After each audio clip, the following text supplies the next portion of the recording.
ওং নমঃ ভগবতে বাসুদেবায়। শ্রীমদ্ ভগবদ্গীতা তৃতীয় অধ্যায় কর্মযোগ। হরে কৃষ্ণ। আজ আমরা কর্মযোগের 16 নম্বর শ্লোকটি শুনব।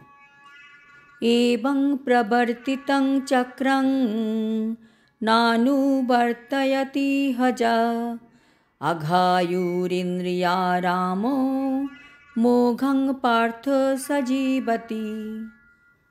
অনুবাদ: কৃষ্ণ বলছেন, হে অর্জুন, যে ব্যক্তি এই মনুষ্য জীবনে বেদের দ্বারা প্রতিষ্ঠিত যজ্ঞ অনুষ্ঠানের পন্থা অনুসরণ করে না, ইন্দ্রিয় সুখে লিপ্ত সেই পাপী ব্যক্তি বৃথায় জীবন ধারণ করে।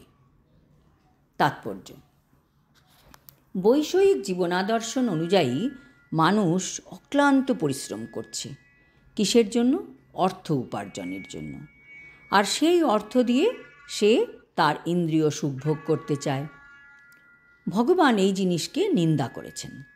ভগবান বলছেন, যারা এই ধরনের জড় জাগতিক সুখভোগ করতে চায় তাদের অবশ্যই এই ধরনের যজ্ঞ অনুষ্ঠান করা উচিত। যেসব মানুষের এই রকম বিধিনিষেধ মানে না, তারা মনে রাখবেন অত্যন্ত ঝুঁকিপূর্ণ জীবনযাপন করছেন তারা, এবং তাই তারা বেশি করে অধঃপতিত হয়ে পড়ছে। প্রকৃতির নিয়মে এই মনুষ্য জীবন বিশেষ করে কর্মযোগ, জ্ঞানযোগ অথবা ভক্তিযোগের মাধ্যমে আত্মোপলব্ধি করার জন্যই নির্দিষ্ট হয়েছে। যারা পরমার্থবাদী তারা হচ্ছেন পাপ পুণ্যের অতীত। কাজেই তাদের কঠোরভাবে শাস্ত্রোক্ত যজ্ঞ অনুষ্ঠান করার কোনো আবশ্যকতা নেই। কিন্তু যারা জড় বিষয়ভোগে লিপ্ত তাদের এই সমস্ত যজ্ঞ সম্পাদন করার মাধ্যমে পবিত্র হওয়া প্রয়োজন। কর্ম বিভিন্ন ধরনের হয়। যারা কৃষ্ণ ভাবনাময় নয় তারা অবশ্যই ইন্দ্রিয়পরায়ণ। কাজেই তাদের পুণ্য কর্ম করা অত্যন্ত প্রয়োজন।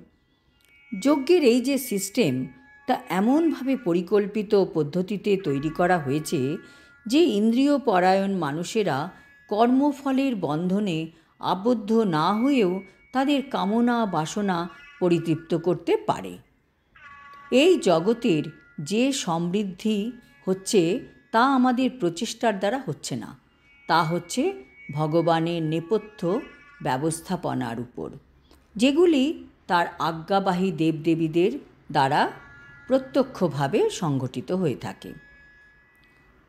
তাই বেদে যে যজ্ঞাবলী বলা হয়েছে তা বিশেষ বিশেষ দেবদেবীদের উদ্দেশ্যে উৎসর্গীকৃত। পরোক্ষভাবে এটি কৃষ্ণ ভাবনারই অনুশীলন। কেননা যজ্ঞ সম্পাদনে পারদর্শী হলে মানুষ অবশ্যই কৃষ্ণ ভাবনাময় হয়ে যাবে। কিন্তু যজ্ঞ করেও যদি কেউ কৃষ্ণ ভাবনাময় না হতে পারে, তবে সে শুধু এই সব করে কেবল নৈতিক আচার অনুষ্ঠান হিসাবে। সেই জন্য প্রভুপাদ বলছেন, কেবল নৈতিক আচার অনুষ্ঠানের মধ্যে নিজেকে সীমিত না রেখে তারও ঊর্ধ্বে উন্নীত হয়ে কৃষ্ণ ভাবনামৃত লাভের চেষ্টা করা উচিত। আজ এই পর্যন্ত। আগামী শ্লোকে কৃষ্ণ বলছেন, কৃষ্ণ ভাবনাময় ব্যক্তি কেমন হন এবং তার কর্তব্য কী, তার অন্তর কেমন হয় ইত্যাদি বিষয়। হরি ওং তৎসৎ। হরে কৃষ্ণ।